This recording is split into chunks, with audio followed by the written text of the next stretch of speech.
Bonjour à tous et bienvenue dans cette nouvelle vidéo. On se retrouve comme d'habitude pour parler films, pour parler séries, pour parler sorties au cinéma comme sur les plateformes de streaming, mais ça vous le savez, évidemment que vous le savez. Et d'ailleurs, en parlant de plateformes de streaming, c'est de plateformes de streaming dont on parle aujourd'hui, et c'est une plateforme dont je critique quand même très souvent les contenus, la plateforme Disney+, puisque Disney est de retour dans sa section Marvel Disney. On en a parlé très récemment sur la chaîne avec le dernier Captain America 4 A Brave New World, que j'avais franchement pas énormément apprécié sans que ce soit un désastre. Je vous renvoie vers ma vidéo pour en savoir plus. Et donc là, en ce moment, on enchaîne pas mal dans l'univers du MCU, puisque vient de commencer sur la plateforme Disney+, la suite de Daredevil Born Again.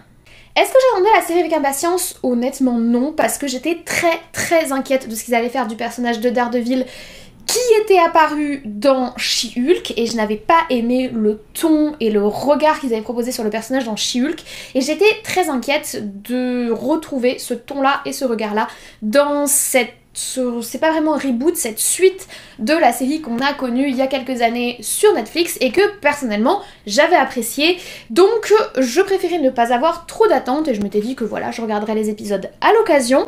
Les retours sur les réseaux étaient honnêtement plutôt encourageants. J'ai laissé sa chance à la série et je me suis dit qu'il fallait vraiment qu'on en parle.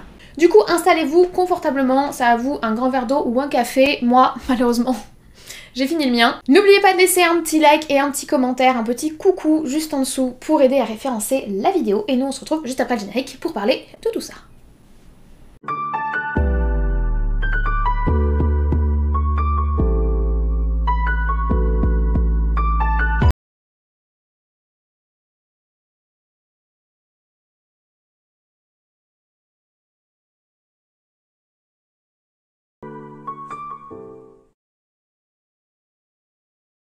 Alors, Daredevil fait partie des séries de première génération, j'ai envie de les appeler, de l'univers du MCU, donc de l'univers de Marvel. Et c'est donc avec la plateforme Netflix qu'ils avaient travaillé pour nous fournir les 3 premières saisons de Daredevil, la première étant sortie en 2015.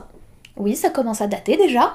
Et elle fait partie d'une vague de séries franchement plutôt qualitatives de l'univers de Marvel qu'on a donc eu à cette époque-là, où on va retrouver The Punisher, on va retrouver Jessica Jones, ou encore The Defenders, qui rassemble tous les 10 protagonistes. C'est 3 ans après la première saison en 2018 que la suite va être annulée par Netflix, car eh bien Marvel ne va plus travailler avec Netflix. En effet, à cette époque-là, Disney est en train de travailler sur sa propre plateforme, la plateforme Disney+, qu'on connaît aujourd'hui, qui va ouvrir en 2019. Ils ne peuvent donc plus travailler avec une plateforme qui va devenir un concurrent direct en fait. Et c'est donc depuis 2018 que nous n'avons pas eu de suite à Daredevil. Alors le personnage est quand même apparu, comme je vous l'ai dit en introduction, dans une création originale du Disney MCU, que va être l'horrible, l'exécrable, l'ignoble, l'insupportable série She-Hulk. Je pense que vous l'avez compris, je ne l'ai pas beaucoup appréciée, mais vous avez une vidéo bien vénère sur la chaîne, si vous avez envie un petit peu de passer vos nerfs, n'hésitez pas à aller voir ça, j'avais vraiment détesté She-Hulk, et c'est là qu'on avait compris que le personnage de Daredevil allait potentiellement réapparaître dans l'univers du MCU,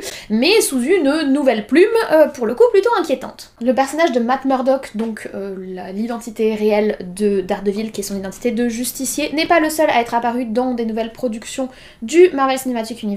Il y a également le personnage de Fisk, le méchant attitré de Daredevil, qui est apparu dans la série Echo. Je vous ai également fait une vidéo sur la chaîne, j'avais été assez déçue par la série Echo, je m'attendais à une série plutôt violente, plutôt connotée violente, en tout cas c'était la com qu'il y avait eu autour, et honnêtement plutôt déçue, sachant qu'en plus le personnage de Fisk est un personnage que moi j'apprécie, je trouve que c'est un antagoniste qui est vraiment très intéressant, et la façon dont il a été exploité dans la série Echo, je suis pas du tout rentrée dans le truc. Entre la série Echo et le Matt Murdock de She-Hulk, autant dire que je pense que vous pouvez le comprendre, j'étais pas super hype et carrément plutôt inquiète pour ce Born Again.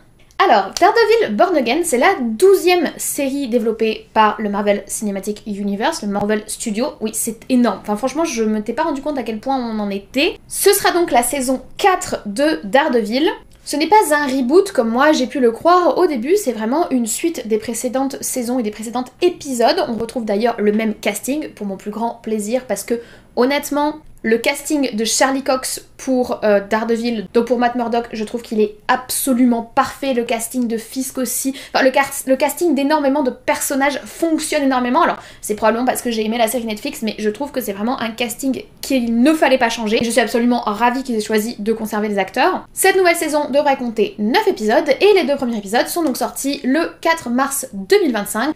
et c'est de ces 2 premiers épisodes que nous allons parler ensemble. Alors histoire de pas vous spoiler les précédentes saisons, si vous ne les avez pas vues, je vais pas faire un tour sur le synopsis, mais on se retrouve dans la suite directe de la façon dont s'est terminée la saison précédente, ce qui n'est pas pour me déplaire d'ailleurs. Et on va tourner autour des questionnements qui animent Matt Murdock ainsi que le personnage de Fisk et tous les personnages autour, c'est-à-dire un questionnement autour du rôle du justicier, de la pertinence de jouer le justicier et de la nécessité ou pas pour une société d'avoir des justiciers. Une thématique que je trouve extrêmement intéressante, qui est je trouve centrale dans le monde du super-héros, dans le monde du comics super-héroïque et dans le monde des adaptations de super-héros au cinéma. C'est une thématique qu'on a retrouvée dans Civil War du MCU par exemple, et c'est une thématique que je trouve personnellement extrêmement intéressante, mais souvent traitée de façon soit caricaturale, soit délaissée pour des enjeux un petit peu plus kaboom kaboom, donc j'espère que c'est vraiment une thématique qui va irriguer toute cette saison, et c'est plutôt bien parti au vu des 2 premiers épisodes. Mais avant de parler du fond, du rythme et de l'écriture de ces épisodes, j'aimerais revenir comme à l'accoutumée sur la forme de ceux-ci.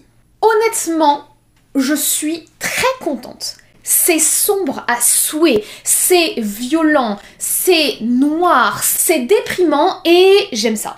Dans un MCU qui joue énormément sur le lolilol, sur le côté un petit peu fit and fun à la YouTube ou presque, moi c'est ce genre de visuel, c'est ce genre d'esthétique et c'est ce genre de série que j'attends. J'avais été frustrée sur ce côté-là dans la série Echo, on avait quand même une esthétique qui était intéressante mais qui restait quand même très timide, notamment au niveau de la violence. Et bien là, dans ces 2 premiers épisodes, et en particulier dans le premier, on n'est clairement pas avare de violence et je dis oui. Alors évidemment, ça plaira pas à tout le monde et ça sera pas pour le regard de tout le monde, mais je trouve que le monde du super-héros a besoin de ce regard un petit peu plus sombre, un petit peu plus noir, un petit peu plus torturé et un petit peu plus violent, qui colle en plus plutôt bien au questionnement qui anime Matt Murdock et à son personnage d'une manière générale, à l'univers de Fisk également. Nous sommes sur des personnages qui sont violents, qui usent de violence, et je trouve que la violence est bien mise en valeur dans ces 2 premiers épisodes. On a une scène d'une très grande dureté avec d'ailleurs un plan séquence qui est absolument magnifique dans le premier épisode. Franchement, c'est dès le début de l'épisode, ça nous lance dans le truc. On n'hésite pas à taper très très fort dès le début de la saison. Ce qui n'a pas été pour me déplaire, même si pour le coup ça m'a un petit peu pris au trip parce qu'on est sur des personnages auxquels je suis attachée de par les saisons précédentes. Et j'ai trouvé la scène franchement assez belle, bien filmée, je vous dis le côté plan séquence, bon qui est pas totalement 100% respecté, qui est pas un plan séquence en un seul tenant tout du long, mais je l'ai trouvé vraiment très bien, dans les escaliers etc. On n'hésite pas à montrer du sang, on n'hésite pas à montrer de la souffrance. Dans le second épisode également, on a une scène de combat qui est super bien chorégraphiée, j'ai vraiment beaucoup aimé, et où on est frontal et où on montre clairement la violence qui habite le personnage, même les personnages dans le cas présent. Et franchement, je dis oui, j'espère qu'on va rester dans cette lancée, j'espère même qu'on va aller plus fort, plus lourd, plus gros pour la suite, parce que ça colle au personnage, ça colle à la thématique et ça colle à l'esthétique qu'on nous propose. Alors attention, les 2 premiers épisodes sont pas non plus ultra esthétisés, on n'est pas sur quelque chose de supra graphique. Est-ce que j'aurais bien aimé? Oui. Est-ce que j'aurais aimé qu'on joue un petit peu plus sur la luminosité, sur les lumières, etc.? Oui. Là on reste quand même dans quelque chose de relativement classique pour de nombreux plans et de nombreux moments de la série, mais je comprends, on reste en fait dans la ligne des précédentes saisons, tout en osant quand même commencer plus fort, donc de ce côté-là, je trouve pas ça décevant du tout, soyons honnêtes. Au niveau de ce qui est pas décevant, j'aimerais également vous parler du générique. Je trouve qu'ils ont, ils ont réutilisé le générique des précédentes saisons, là le générique ensanglanté, pour ceux qui savent de quoi je parle. Ils l'ont réutilisé de façon très intéressante et thématiquement vraiment pertinente, je trouve, par rapport à ce que j'imagine être les thèmes qu'on va aborder dans cette saison, et je trouve que ça marche très très bien. Ils ont gardé la musique, et heureusement qu'ils ont gardé la musique parce qu'elle est juste parfaite. Je trouve que pour le coup, pour une fois, Disney, et surtout Disney MCU, a fait des choix supra pertinents, en gardant ce qui existait déjà et ce qui était déjà bien, et en y ajoutant ce soupçon de violence, ce soupçon de noirceur, ce soupçon de côté torturé et malsain, dont ont besoin certaines de leurs productions. Je suis désolée, ça peut pas être que du lolilol et des Thor qui enfourchent leurs espèces de haches là, du shit and fun. Je suis désolée, tout ne peut pas être les Gardiens de la Galaxie, et je trouve ça très bien d'avoir un thème plus sombre, plus noir, plus dur. En tout cas, moi personnellement, ça me séduit, et je trouve que ça colle du coup à cette fameuse thématique de réflexion autour du justicier et de la place du justicier qui, je pense, va être la thématique de la saison. Et pour cela, il va falloir qu'on s'intéresse au fond, mais avant de passer à celui-ci, je tiens à remercier le sponsor de la chaîne. Et le sponsor de la chaîne, vous le savez, c'est l'application Monstera, une application d'entretien de plantes qui vous permet de photographier vos plantes, de les enregistrer et ensuite de vous laisser porter quant à leur entretien. L'application gère tout pour vous, à part venir chez vous directement pour arroser vos plantes, mais elle vous dit quand est-ce que vous devez les brumiser pour être sûr qu'elles soient bien humidifiées et qu'elles puissent pousser en paix, quand est-ce que vous devez les arroser, quand est-ce que vous devez nettoyer les feuilles ou encore les rempoter pour laisser plus de place aux racines. Elle vous donne aussi tout un ensemble de conseils parce qu'ils font des petits articles sur quelles plantes choisir, comment les entretenir, comment les gérer en hiver quand la luminosité baisse, comment gérer quand votre plante commence à avoir des petites taches brunes sur les feuilles, qu'est-ce que ça veut dire, etc. L'application est vraiment super complète de ce côté-là et vous avez des articles qui sont toujours intéressants, toujours pertinents et qui sont disponibles à la fois sur leur blog en ligne et sur l'application. Et ils ont également un compte Instagram qui est très actif et qui pareil donne des petits tips, des petites choses de la vie de tous les jours pour les amoureux des plantes. Et tout cela, toutes ces options, vous y avez accès gratuitement, il vous suffit d'installer l'application que vous ayez Android ou iPhone. Alors évidemment, l'application propose une version premium à 29,99€ par an pour avoir accès à un petit peu plus d'options, pouvoir enregistrer plus de plantes, etc., pouvoir mieux personnaliser votre expérience. D'ailleurs, si vous voulez tester la version premium, actuellement il y a un code qui est valable pour mes abonnés qui est le code LILY qui vous permet au moment de tester le premium de ne pas le payer pendant un mois pour savoir si ça vous correspond et si c'est quelque chose que vous pourriez utiliser au quotidien. Moi, c'est évidemment l'option premium que je teste et j'en suis plus que ravie. Ça fait plusieurs mois maintenant que je l'utilise quotidiennement et ça m'a permis de me rendre compte que malgré le fait que j'avais ce qu'on appelle la main verte, il y avait certaines choses que je faisais pas correctement et d'avoir encore plus de plantes en pleine santé chez moi. Donc je suis ravie de travailler avec eux et je suis ravie de vous recommander cette application qui est très fiable, qui est vraiment quali et qui a en plus des équipes avec qui c'est super agréable de travailler. Donc n'hésitez pas à aller voir en description, vous avez tous les liens. Et moi, je les remercie une dernière fois avant qu'on passe à la suite et qu'on parle un petit peu du fond de cette série. Parce qu'au niveau du fond, il y a plusieurs choses à dire. Alors moi personnellement, je suis très acquise à tout ce que j'ai vu dans ces 2 premiers épisodes. Mais je suis pas certaine que ça plaise à tout le monde. Alors je vais m'expliquer. Les points positifs qui je pense vont mettre tout le monde d'accord, c'est que on est clairement sur la suite directe du Daredevil et du Matt Murdock qu'on a laissé dans la série de 2018, enfin dans la dernière saison de 2018. En tout cas, moi je trouve que c'est cohérent, ça fait sens, je suis pas perdue, je retrouve les personnages que j'aime, je retrouve cet univers que j'aime et je retrouve le personnage de Matt qui est un personnage que j'apprécie énormément et qui pour le coup est plus proche du justicier que du super-héros et je crois que personnellement, en tout cas en mûrissant et en grandissant avec l'univers super-héroïque qui m'accompagne depuis des années maintenant, je m'attache plus et j'ai plus d'intérêt, en tout cas aujourd'hui, pour la position du justicier et la réflexion autour du justicier que pour le super-héros au super-pouvoir qui est tout puissant, etc.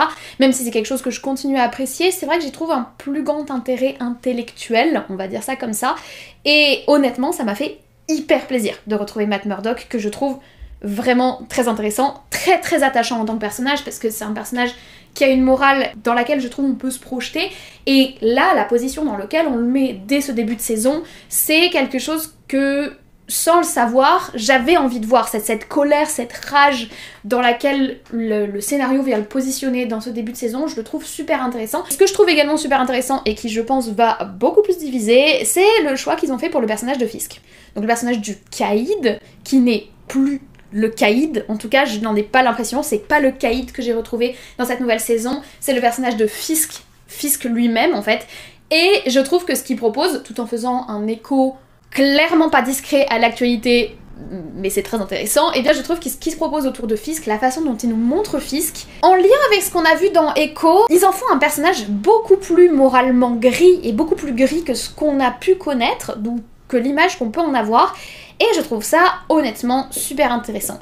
On aime un bon antagoniste, et un bon antagoniste, c'est pas purement et simplement un méchant que le trop méchant que veut dominer le monde. C'est trop basique, c'est trop simple, c'est pas assez complexe, c'est pas assez recherché, et c'est pas assez riche pour être une figure qui va être intéressante et qui va être pertinente sur 9 épisodes face à un Matt Murdock qui est un personnage riche, intéressant, développé, écrit, avec ce côté un petit peu gris, avec cette difficulté de garder cette position morale et avec ce côté justicier qui est toujours super intéressant. Et je trouve qu'en face du personnage de Matt Murdock, on a besoin d'un personnage aussi ambigu qu'ils ont écrit Fisk dans ces 2 premiers épisodes. En tout cas, moi, je trouve ça hyper pertinent. Alors, Fisk, il a toujours eu ce côté-là. En tout cas, moi, je trouve qu'il a ce potentiel-là, en tout cas. Et j'ai l'impression qu'ils vont l'exploiter dans cette nouvelle saison. Et ça me fait très très plaisir, honnêtement. Et ça m'intrigue et ça me donne très très envie d'être à la semaine prochaine. Et je pense qu'on va se programmer avec les potes, du coup, tous les mercredis soirs, des soirées Daredevil. Là, on l'a regardé en mode, bon, est-ce qu'on le lance, est-ce qu'on le lance pas? Honnêtement... Moi j'étais pas au max, je vous l'ai dit, j'étais pas hyper enthousiaste, et là j'ai qu'une envie, c'est de voir la suite, j'ai qu'une envie, c'est d'en savoir plus, j'ai qu'une envie, c'est de voir jusqu'où ils vont aller, jusqu'où ils vont développer les thématiques, et jusqu'où ils vont travailler cette notion du justicier, parce que contraint malgré lui de faire justice, en tout cas de combler les vides que la justice laisse, et cette thématique-là, je la trouve tellement intéressante. Je trouve qu'on va jamais au fond des choses, en tout cas pas assez loin. Je veux qu'on aille plus loin. Je trouve que l'univers des Defenders, avec le Punisher d'un côté, Jessica Jones et surtout Matt Murdock, c'est vraiment l'occasion idéale pour travailler ce sujet, avec des enjeux bien plus étroits que tout ce que le MCU peut nous proposer autrement. L'écho à l'actualité, notamment l'actualité américaine, il est forcément évident et même si un peu gros sabot, honnêtement assez intéressant. Je sais pas où ils vont aller avec, j'en sais rien, mais j'ai hâte de voir ce qu'ils vont en faire et ils ont pas intérêt à me décevoir parce qu'honnêtement, ces 2 premiers épisodes, ils m'ont super hypé. La fin de cet épisode 2 m'a super hypé parce qu'en plus on retrouve, et je voulais vous en parler au niveau de la rythmique, il faut pas que j'oublie, au niveau de la gestion rythmique des épisodes, on retrouve une gestion rythmique qui est intelligente et hyper fonctionnelle, qui est le fait de bien construire tes épisodes, non pas comme un ensemble total destiné au binge-watch, mais pour que chaque épisode indépendamment te donne envie de voir le suivant, te donne envie de l'attendre, te donne envie d'être enthousiaste. Pourquoi? Parce qu'on va voir ce petit pic d'intérêt, ce petit pic de maintien d'attention en fin d'épisode, qui est à mon sens nécessaire pour une sortie hebdomadaire, et que là, ils ont honnêtement maîtrisé. Là, ils m'ont laissé sur ma faim à la fin du second épisode. Là, j'étais comme ça. J'étais en mode... Ok, c'est quand? C'est quand? On place la date, il faut qu'on voit la suite. Et j'adore ça. Et la façon dont c'est écrit, avec des dialogues qui sont pourtant lents, des échanges qui sont plutôt lents. La rythmique de la série alterne entre des scènes de combat telles qu'on l'attend dans un Daredevil, qui sont bien chorégraphiées, je vous l'ai dit, dynamiques, etc., bien filmées, et des moments beaucoup plus posés, plus réflexif, de développement de personnages, de développement de contexte, mais l'alternance est bien gérée et se termine en plus avec ce petit pic pour l'audience, pour attendre la semaine prochaine, que moi j'adore. Et c'est le genre d'écriture de série que j'adore, et j'ai trop hâte d'être à la semaine prochaine. J'ai déjà dit 15 fois, donc je pense que je vais arrêter de me répéter et on va en venir à notre bilan. Honnêtement, est-ce que j'aurais misé sur cette série cette année pour me dire une série qui va me redonner envie d'attendre le MCU semaine après semaine? Non. Parce que She-Hulk, parce que Echo, parce que trop de déceptions à l'appel. Et du coup, est-ce que je me serais trompée? Totalement. Je trouve que ce début de saison, il est pépite. Je trouve que ce début de saison, il comble mes attentes. Alors c'est très personnel, comme toujours. Et vous allez me dire, oui, les attentes, c'est toujours pareil, il faut pas en avoir, parce que sinon après on est déçu. Mais, quand tu as des attentes, et que tes attentes sont comblées, mais c'est le max. Et c'est pour ça que je crois que je suis presque trop enthousiaste juste pour 2 épisodes. Ça se trouve, ça va se casser la gueule après. On sait jamais, c'est des choses qui arrivent. Mais en tout cas, je trouve que ce début de saison, il tape exactement là où il faut.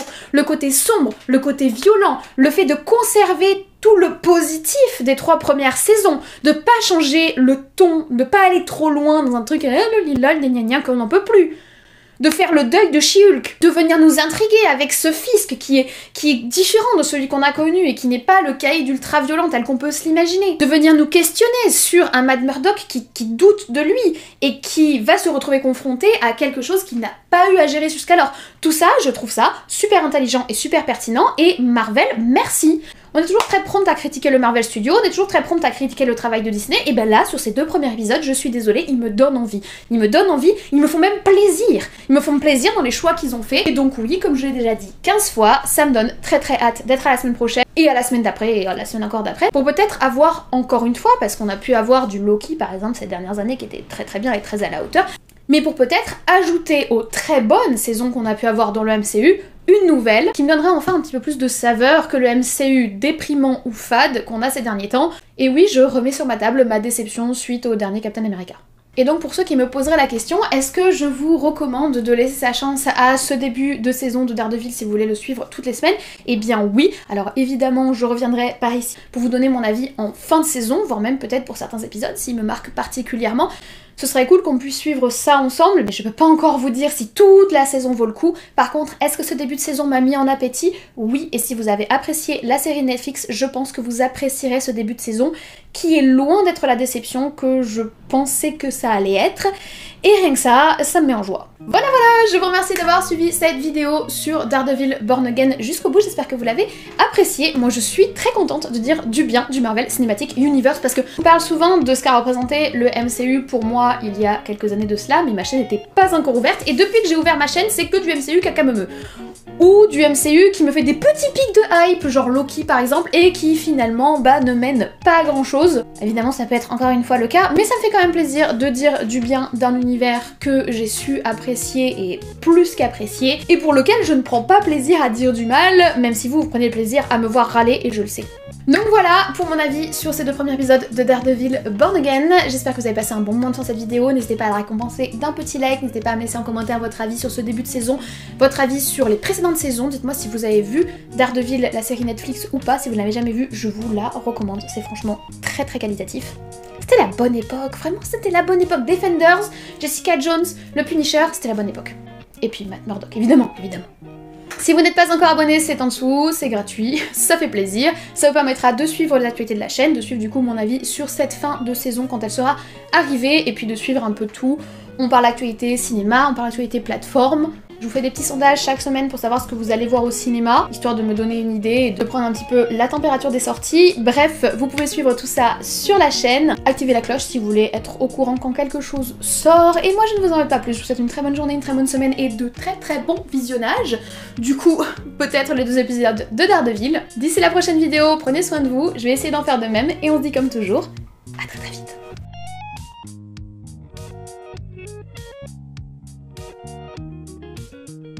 Bonjour, on se retrouve et ça fait un moment que j'ai pas filmé, du coup je suis très très contente.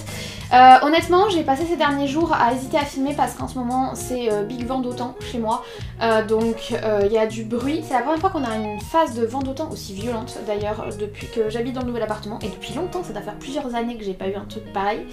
Mais du coup il y a ça, je sais pas si vous allez l'entendre, mais il y a le vent qui s'engouffre dans les couloirs de l'immeuble et sur mon balcon. Et du coup dans l'endroit où ça filme on l'entend, mais ça fait quelques jours que j'attends d'avoir un bon moment, et là ça fait un petit moment et j'ai envie de vous parler des films que j'ai vus cette semaine et des séries, là pour le coup le cas échéant de séries que j'ai vues cette semaine parce que very contente, very exciting. Donc voilà, désolée si vous entendez le vent, voilà.